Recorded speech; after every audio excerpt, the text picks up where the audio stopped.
د تور منیجر ناول ډیرو قدرمنو اوریدونکو سلامونه نیکې هیلې او احترامات مې ومنئ. قدرمنو اوریدونکو د تور منیجر ناول دوهمې او خوندورې برخې ته مو زه سمیع الله ایوبي هرکلی کوم. دا هم تاسې او دا هم د ناول دوهمه برخه. امید لرم چې تر پایه پورې را سره واورئ.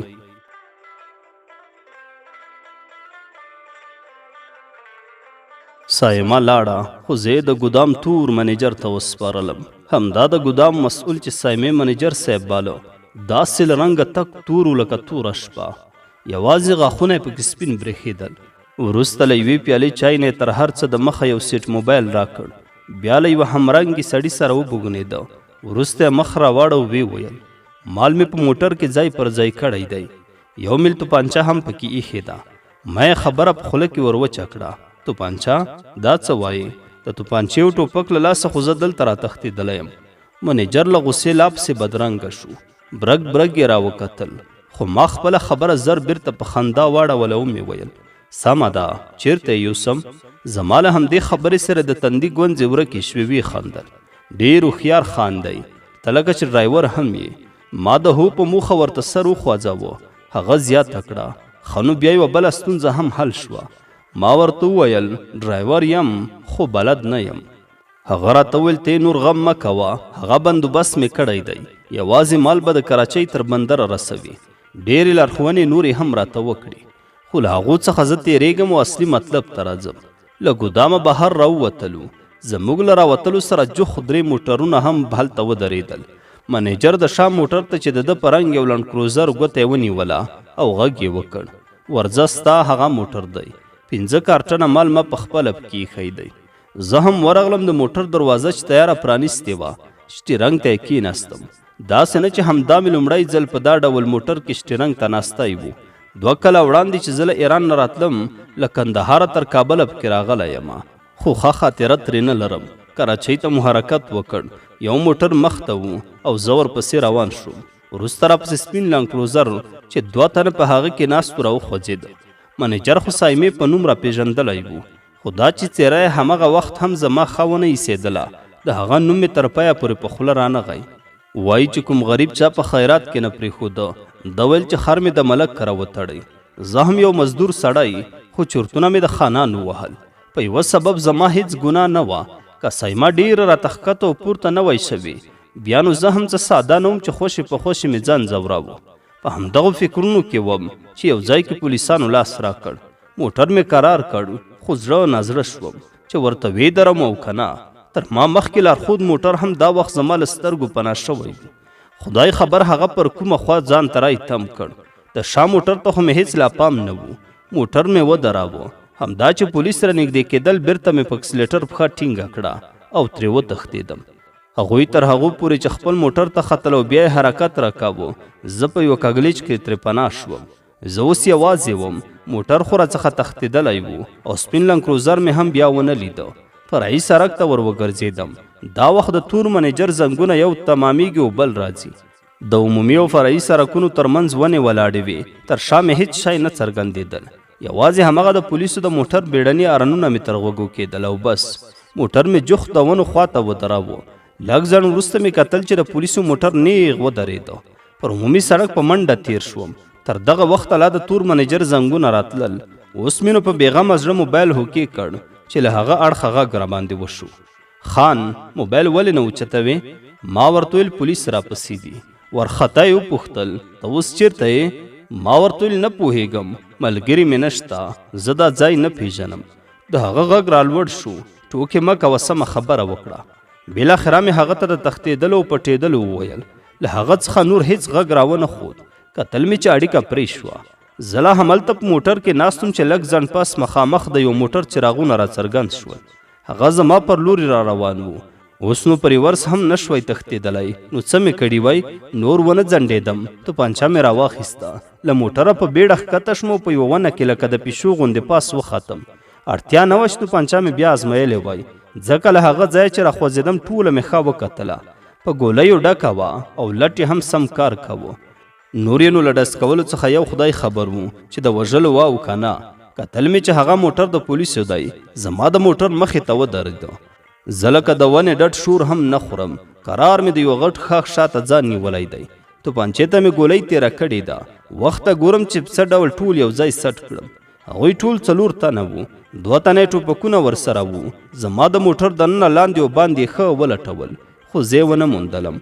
دا وخت زما موبایل دننه په موټر کې وشرنګېده. هغه یې راواخیسته او خپل مشر ته یې غږ وکړ. له هغوی 2 نورو څخه یو یې په منډه راغی او موبایل یې غوږ ته ونیوه. ما د ځان سره فکر وکړ چې زما سره خو پرته له تور منیجر څخه بل هیڅوک اړیکه نه نیسي. خامخا به همغه وي.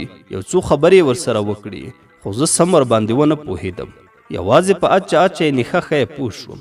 د خدای کارونه ګوره، د موټر لاندې باندې د سړک شاوخوا یې ټولې وکتلې، خو په هغه ونه باندې لکه ړانده چې شي بیخي یې پورته راونه کتل. ما د ځان سره دا پرېکړه کړې وه چې که مازې ونې ته راوکتل بیا یې نه پرېږدم، یا به کور شي یا ګور.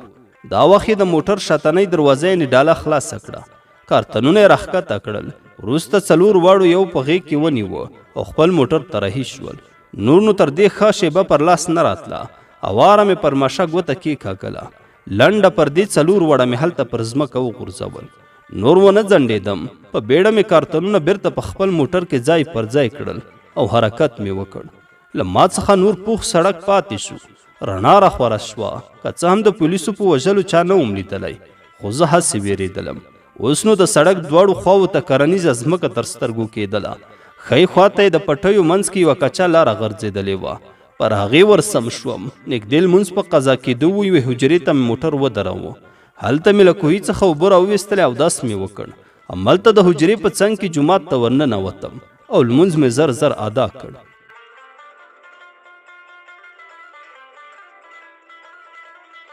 وروسته مې کتل چې زما د موټر په شاوخوا کې په ځوانۍ پوخ یو سړی ولاړ دی. روغبړ مو سره وکړ. له خبرو یې څرګندېدله چې اردو خو اصلي ژبه نه ده، کنه څیرې هم د پنجابیانو سره توپیر درلود. په پښتو مې ترې وپوښتل، وروره د کوم ځای؟ هغه وخندل، دا وکاړه ده. زه خو اوس داسې نشم ورته ویلی چې ما توره وکړه، پولیس مې ووژل. خبره مې په بل ډول ورته راواخیستله. وروره زه کراچۍ ته روان یم، لاره مې ورکه کړې، ځکه خو دلته راوګرځېدم. هغه پر خپلو بریتونو لاس تیر کړ. ویې ویل، راځه یوه پیاله چای خو وڅښه او بیا به غږېږو. دننه حجرې ته ورسره ننوتم. لومړی زړه نازړه وم چې مرسته به راسره وکړي او که نه، خو هغه رښتیانی پښتون و. پر ما یې غیرت وکړ او ډاډ یې راکړ چې له سره هم راته تیر دی. وروسته یې وویل، نن شپه راسره تېره کړه، سبا به لاړ شو. ما ورته وویل، نه خیر اوسې، همدا نن 1:30 بجه باید هغو خلکو ته مال وسپارم. هغه سردار نومېده، خو ما ورته ورور ویل. که څه هم هغه ډېر راباندې مشر و، خو زه یې اړ کړم چې باید په خپل نوم یې وستایم. لنډه پر دې خپل موټر مې د حجرې شاته ودراوه. سردار ته چې یو زوړ جیپ موټر ولاړ و، په هغه کې مو مال ځای پر ځای کړ او کراچۍ ته روان شو.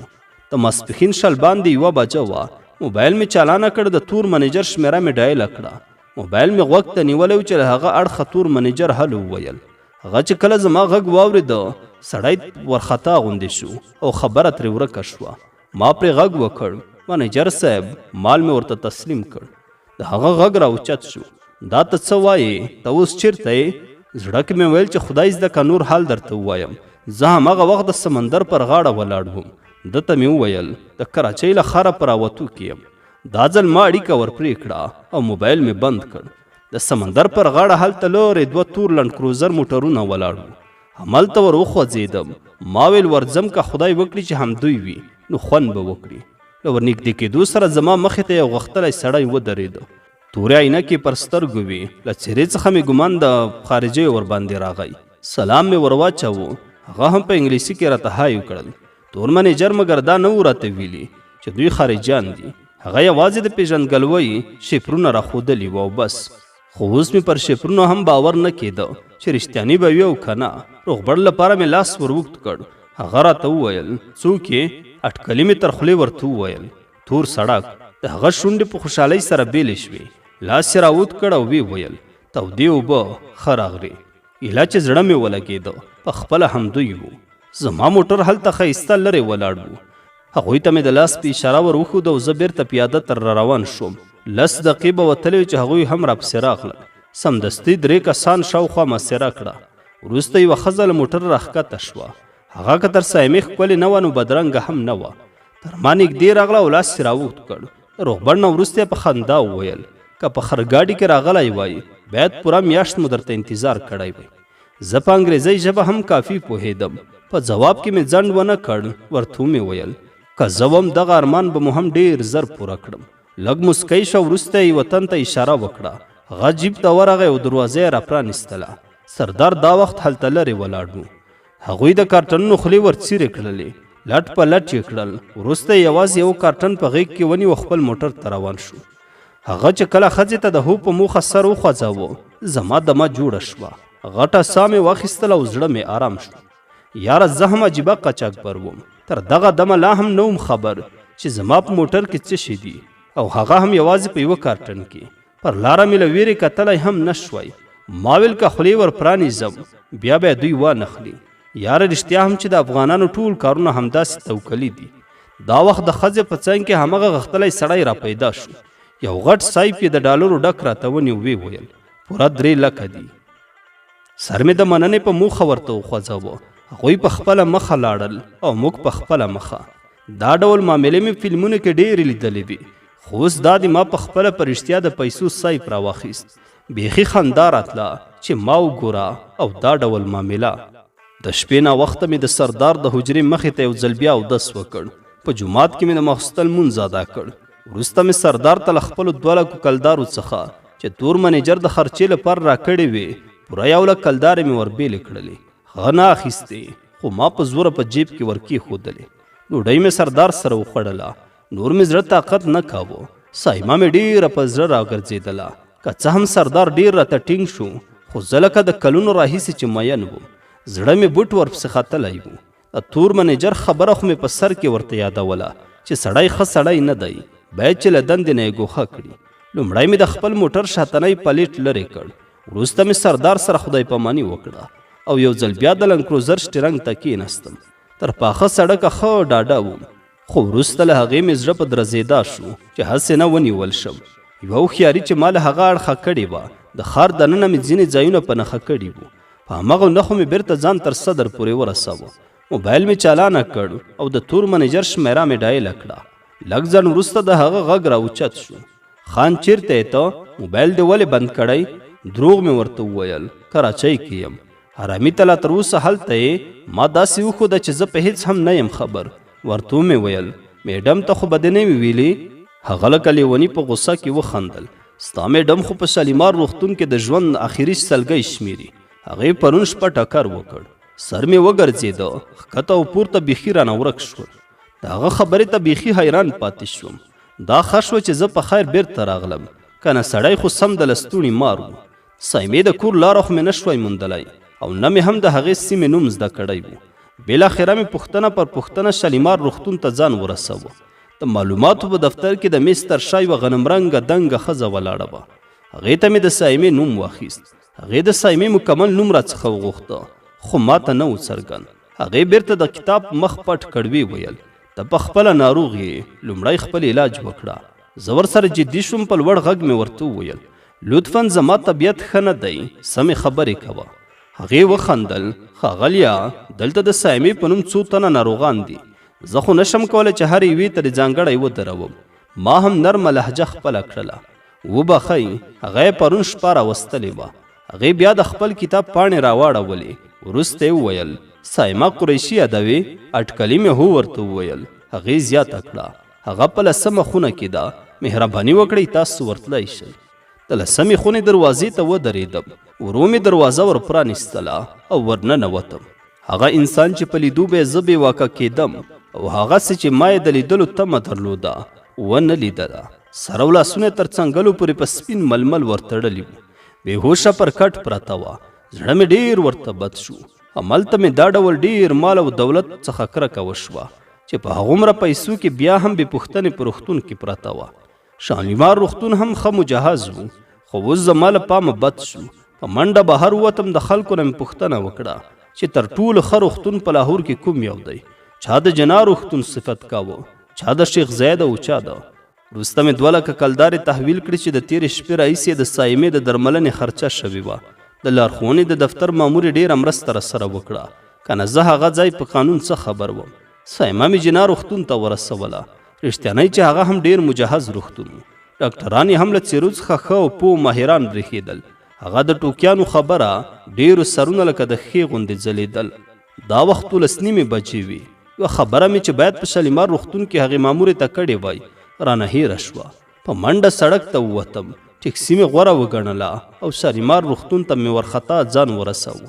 هماغه ماموره له د میز تر شا ولاړه وه. زما په لیدو یې وار له واره وپوښتل، ښاغلیه چې خیرت وي. ما د مخه 2000 کلدارې تیارې په لاس کې نیولې وې.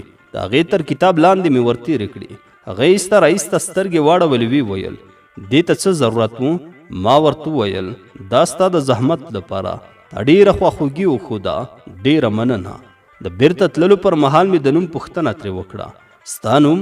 هغې په خندا کې وویل، ناز. ښکلی نوم دی. هغې مننه وکړه. وروسته مې د موخې خبره ورته راواخیسته. وبښئ که چا زما د ناروغ په اړه پوښتنه کوله، لطفاً چې معلومات ورنه کړئ. هغې دا وخت پیسې په ګوتو کې واړولې، ډېره خوشحاله وه. وروسته یې ډاډ راکړ چې هیڅ چاته به معلومات نه ورکوي. زړه مې ولګېده. بیرته جنا روغتون ته راستون شوم. سایما اوس تر ټینګې څارنې لاندې وه. ما یې یوازې له دهلیز څخه پوښتنه کولی شوی، او هغه هم چې کله به کوم ډاکټر له بیړنۍ خونې راووت. سترګې مې بیخي سپینې شولې. تر 2 بجو پورې په دهلیز کې ناست وم چې یو وخت سرطبیب راووته.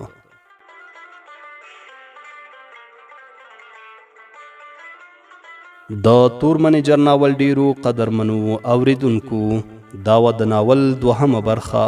امید لرم چې د خوښې وړ به مو ګرځېدلې وي.